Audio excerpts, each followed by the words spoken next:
Yo, what's up, everyone? Today we're breaking down the slang term a bender. So, what does it actually mean? In simple words, a bender is a prolonged period of heavy drinking or partying. People use it when someone spends several days drinking excessively. Sometimes it can also mean something slightly different depending on the context. Where did it come from? Slang usually has a cool backstory. A bender first showed up in the early 1900s English slang. Over time, it spread into everyday talk, especially among partygoers and younger crowds. Now let's check out how to use a bender in a sentence. Correct example 1.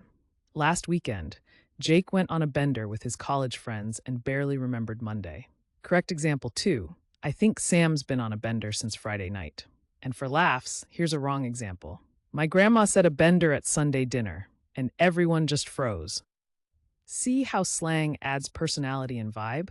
Using a bender right makes you sound natural, but using it wrong can be hilarious. Quick recap. A bender means a prolonged period of heavy drinking or partying. It started in the early 1900s, and now you'll hear it in conversations, online, or even in music. Now it's your turn. Drop your best sentence with a bender in the comments. And if you want to learn more slang and fun word histories, don't forget to subscribe and join our community here every day.